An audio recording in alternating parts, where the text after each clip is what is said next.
জানুয়ারি মাসে হুট করেই প্লেব্যাক থেকে বিদায় নেওয়ার ঘোষণা দিয়েছিলেন গায়ক অরিজিৎ সিং। ৩৮ বছর বয়সেই কেন অবসরের সিদ্ধান্ত তা নিয়ে ট্রোলের বন্যা বয়ে যাচ্ছিল নেট পাড়ায়। অবশেষে বিষয়টি নিয়ে মুখ খুললেন খোদ অরিজিৎ।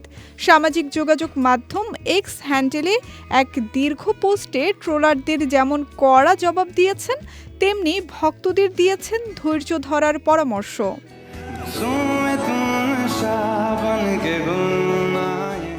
পোস্টে অরিজিৎ লেখেন, আমার প্রত্যেক শ্রোতার উদ্দেশ্যে এই পোস্ট। আপনি যদি আমার শ্রোতা না হন তবে এটি পড়ার প্রয়োজন নেই। তিনি আরও লেখেন, অনুরাগীদের বলতে চাই, আমি তোমাদের অসম্ভব ভালোবাসি। এই নিষ্ঠুর পৃথিবীতে তোমাদের এত ভালোবাসা পেয়ে আমি আপ্লুত ও কৃতজ্ঞ।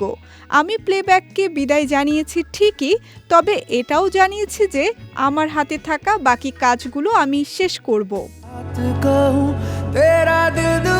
ট্রোলারদের উদ্দেশ্যে তিনি বলেন, আমি নতুন প্রজেক্ট নেওয়া অনেক আগেই বন্ধ করেছি, তবে আগে থেকে চুক্তিবদ্ধ থাকা কাজের তালিকাও খুব ছোট নয়। যারা আমাকে কটাক্ষ করছে তাদের বলতে দাও, তাদের কোনো ব্যাখ্যা দেওয়ার প্রয়োজন নেই। আমার হাতে এখনো যে পরিমাণ কাজ রয়েছে তা শেষ করতে এই বছরের শেষ বা আগামী বছর পর্যন্ত লেগে যেতে পারে। মন ভালো করা কিংবা হৃদয় ভাঙার গল্প সবখানেই অরিজিতের কণ্ঠ হয়ে উঠেছিল কোটি মানুষের উপশম। বয়স এখনো 40 পেরোয়নি, সামনে পড়ে আছে লম্বা সোনালি ক্যারিয়ার।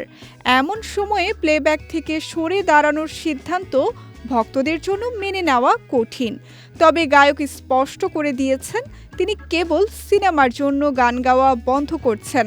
সঙ্গীতের সঙ্গে তার পথ চলা থামছে না।